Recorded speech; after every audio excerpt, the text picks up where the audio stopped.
என்னோட before after video பார்க்க போகிறோம். முதல்ல வந்து பிஃபோர் வீடியோ ரொம்ப ஸ்கேண்டியாக இருக்கிறதுக்கு வந்துட்டு ரொம்ப ஸ்கேண்டியாக இருக்கிறதுக்கு வந்துட்டு இப்போ வந்துட்டு ஹேர் எக்ஸ்டென்ஷன்லாம் வச்சுருக்குறாங்கல்ல. அதுக்கு முன்னாடி வந்து இப்படி தான் வந்துட்டு ப்ரோவிங் பண்ணிவிட்டு திக்னஸ் கொடுப்பாங்க. இது வந்து பழைய டெக்னிக்கு. இப்போ ஹேர் எக்ஸ்டென்ஷன் வைக்கிறாங்க, பார்த்துக்கோங்க. ஆஃப்டர் வந்து வீடியோ நான் உங்களுக்கு காட்டுறேன். ஹாய் காய்ஸ், இப்போ வந்துட்டு நம்ம பார்த்துருந்தோம்ல கோமிங்க, அது இது வந்து ஆஃப்டர் ரிசல்ட் எப்படி இருக்குது பாருங்கள். திக்கனிங்காக இருக்குது.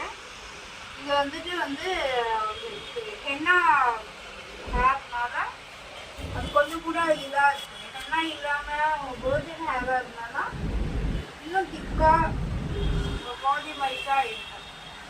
நம்ம வந்துட்டு ரொம்ப காசு கொடுத்துட்டு ஹேர் எக்ஸ்டென்ஷன்லாம் வைக்கிறதுக்கு வந்து நீங்கள் பண்ணாங்கன்னா உங்களுக்கு எவ்வளோ வேணாலும் எண்ணெயும் போட்டுக்கலாம், இதுவும் போடலாம். எப்படி இருக்குதுன்னு வந்து ரிவ்யூவில் கமெண்ட் பண்ணுங்கள், சப்ஸ்கிரைப் பண்ணுங்கள், லைக் பண்ணுங்கள். தேங்க்யூ.